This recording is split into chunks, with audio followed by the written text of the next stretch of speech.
గత వైసీపీ ప్రభుత్వం రాష్ట్రాన్ని సర్వనాశనం చేసిందని రాష్ట్ర దేవాదాయ శాఖ మంత్రి ఆనం రామనారాయణ రెడ్డి అన్నారు. ఆయన నెల్లూరు జిల్లా సోమశిల అతిథి గృహంలో మీడియా సమావేశం ఏర్పాటు చేశారు. ఈ సందర్భంగా ఆయన మాట్లాడుతూ వైసీపీ జిల్లా అధ్యక్షుడు సోమశిల కండలేరు దండయాత్రకు వస్తామని మాట్లాడడం విడ్డూరంగా ఉందని ఆయన పేర్కొన్నారు. గతంలో ఏమీ పని చేయని వైసీపీ ఇప్పుడు రైతులపై ప్రేమ ఉన్నట్టు వలకబోయడం ఎంతవరకు సమంజసమని ఆయన ప్రశ్నించారు. అంద్రీనీవా ప్రాజెక్టును మధ్యలో గాలికి వదిలేస్తే పూర్తి చేస్తే ముఖ్యమంత్రి గారు కుప్పంకి నీళ్లు ఇవ్వాలా, చివరి చెరువుకి నీళ్లు ఇస్తే మీరేం చేశారు?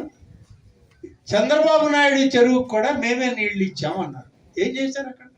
ఆ అంద్రీనీవా కాలువకి ఒక తాత్కాలిక గేటును అమర్చి సినిమా సెట్టింగ్ వేసి 4 ట్యాంకర్లతో ఒకవైపు నీళ్లు పోసి ముఖ్యమంత్రి హెలికాప్టర్లు దిగి ఆ చెక్కలు ఎత్తితే ఆ నీటి ప్రవాహంలో ఆయన పూజ చేశాడు. అయిపోయింది, కుప్పం చెరువుకి నేను నీళ్ళు ఇచ్చాను, అంద్రీనీవా పూజ చేశాను అని ఆయన జాతికి అంకితం, ఒకటి కాదు జాతికి అంకితం చేశాను అన్నాడు. అనేసి ఆయనేమో హెలికాప్టర్లో ఎగిరాడు. కింద ఇంజనీర్లు ఏం చేశారంటే, ఈడ పెట్టిన సెట్టింగ్ ఇక్కడిది కాదయ్యా, సెట్టింగ్లో ఉన్న గేటు వేరే ప్రాజెక్టుది, ముఖ్యమంత్రి కోసం తీసుకొచ్చాము అని చెప్పి వాళ్ళు క్రేన్లు పెట్టి అది ఎత్తుకుపోయారు. కూడా భూమి వీల్చేసి బురద కూడా లేకుండా ఆరిపోయింది. ఈ లోపల చుట్టుపక్కల గ్రామాలు హెలికాప్టర్ ఎగిరింది చూసి వచ్చారు. 7/9/2020లో కేంద్ర జలశక్తి మంత్రి అనుమతి లేని ప్రాజెక్టులని మీరు అనుమతించారు, ప్రాజెక్టులు చేపట్టొద్దని 7/9/2020లో ఒక లేఖ రాసింది కేంద్ర ప్రభుత్వం. తర్వాత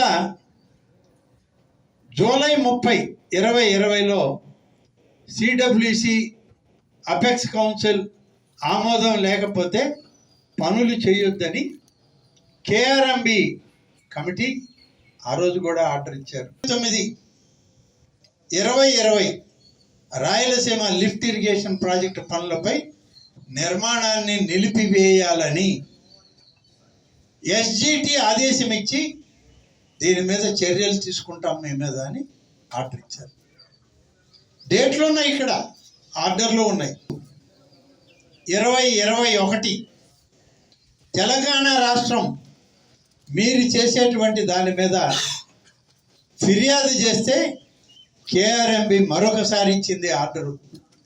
మీరు పనులు మొదలుపెట్టారని మాకు కంప్లైంట్ వచ్చింది, మొదలుపెట్టుంటే ఆపేయండి, మీకు మొదలుపెట్టే అధికారం లేదు. కూటమి ప్రభుత్వాన్ని మీరు తప్పుపడతారా?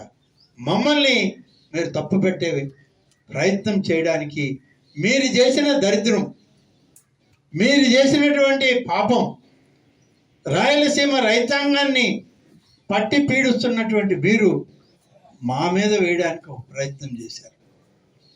మీ 5 ఏళ్లలో లెక్క చూసుకోండి జగన్ రెడ్డి గారు, 102 సాగునీటి ప్రాజెక్టులని ఈ రాష్ట్రంలో ప్రీ క్లోజర్ చేసి టెండర్లు పిలిచినవి కూడా ఆపేసి పనులు చేయొద్దని చెప్పినటువంటి ప్రభుత్వం నీ హయాంలోనే జరిగింది, మా టైంలో కాదు. ఏదైనా తరగరాంది జరిగితే ఇక్కడ 72 అక్కడ 62లో మీరు కానీ కాలు జారి ముందుకు పడితే ఏం కావాలి? మీరు మళ్ళీ మేము గజెత్తగాళ్ళని తేవాలి, లేకుంటే బూట్లు పెట్టాలి, పెద్ద పెద్ద వలలు తేవాలి. వలలు అంటే మా దగ్గర ఉంటాయి, సంవత్సరంలో 2 రకాల వలలు ఉన్నాయి ఇక్కడ కూడా. ఆ వలలు వేసి ఎట్లా ఒకటి బయటికి లాగుతాం. కానీ అంత అవసరమా మీకు? బాగున్న దాన్ని చెడగొట్టడానికి వస్తానంటారేమయ్యా?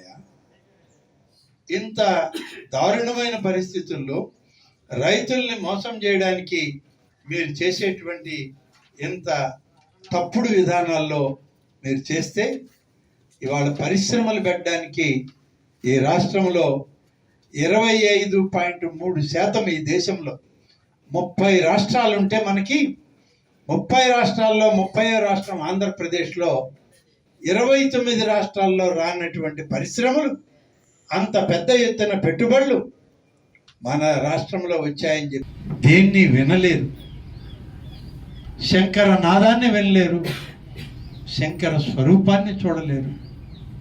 అటువంటి మూర్ఖత్వంలో ఉన్న మీరు సనాతన ఆచారాలు, హిందూ ధర్మాలు, హైందవ ప్రతిష్ట మీకు ఎక్కడ కళ్ళకి కనపడదు.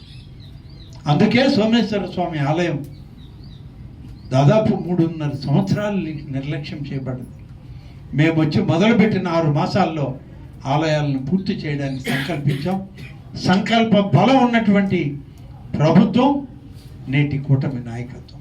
కాబట్టి ఆలయాల దగ్గర నుంచి, ఆ దేవదేవుని దగ్గర నుంచి, శంకరుడి దగ్గర నుంచి మొదలుపెట్టి ప్రారంభించినటువంటి మా జయత్ర యాత్ర కొనసాగుతుంది.